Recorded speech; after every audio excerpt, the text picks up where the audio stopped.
loss of Durham was a catastrophe. The city was a fortress to stop an invasion from Scotland.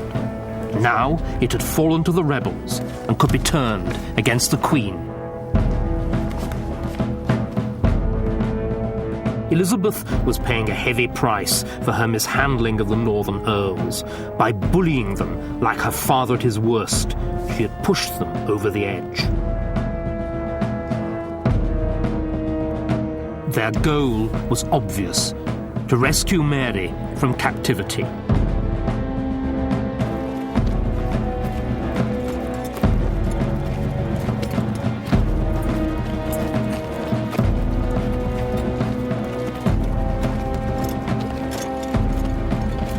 Mary was imprisoned at Tutbury in Staffordshire.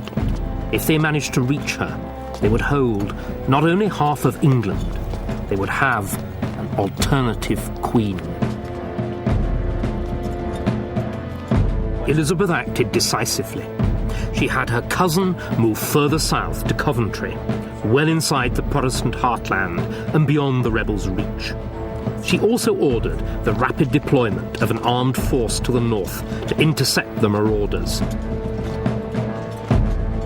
The rebel earls had advanced south confidently, expecting that other noblemen would join them. So, when they heard instead that the southern lords were marching against them, with royal troops in overwhelming numbers, they were taken off guard.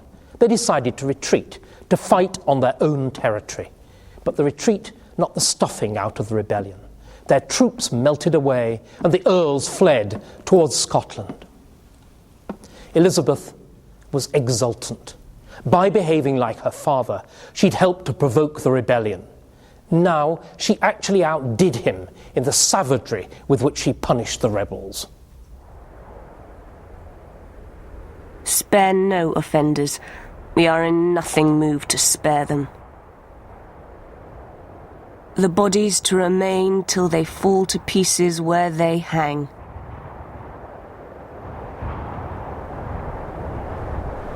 "700 men were put to death, including the Earl of Northumberland.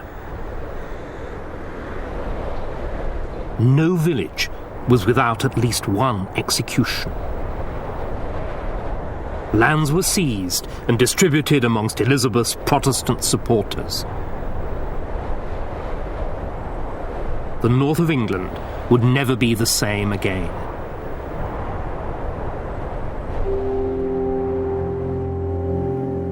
Norfolk was arrested, but there wasn't enough evidence to execute him for treason. But, whilst under house arrest, he became involved in a new plot, masterminded by the Italian banker Ridolfi. The conspirators were careless. English spies captured incriminating letters, and the plotters were rounded up.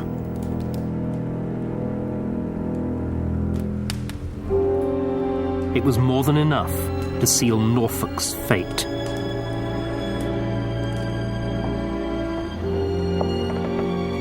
But the Queen could not bring herself to execute England's only duke, her closest male relative.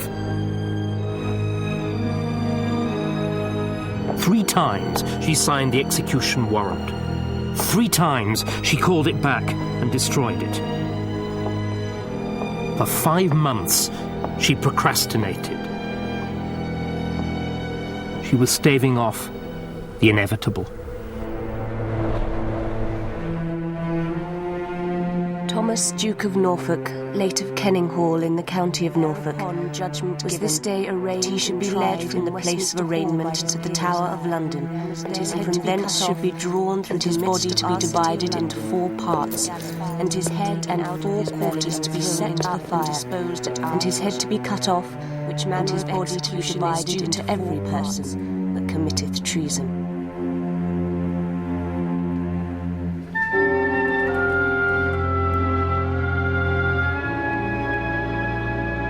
Yet we, being moved to pity of our grace, are pleased to change such manner of execution, to cause only that his head be smitten from his body at the Tower Hill, the accustomed place of execution,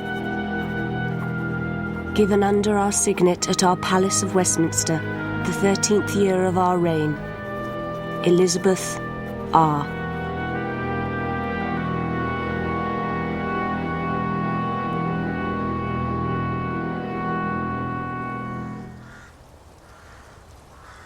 On the morning of the 2nd of June, 1572, Norfolk was led to the scaffold.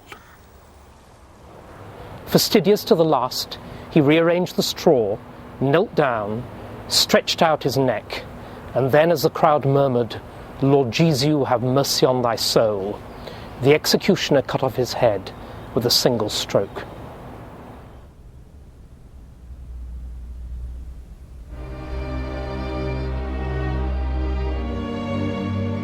Elizabeth had reigned for 14 years.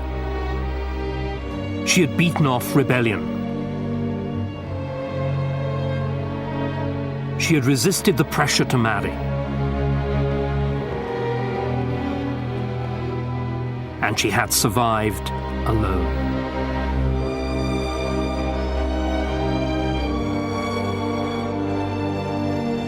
But Mary and religion had divided her country, and her Catholic enemies abroad were marshalling their forces.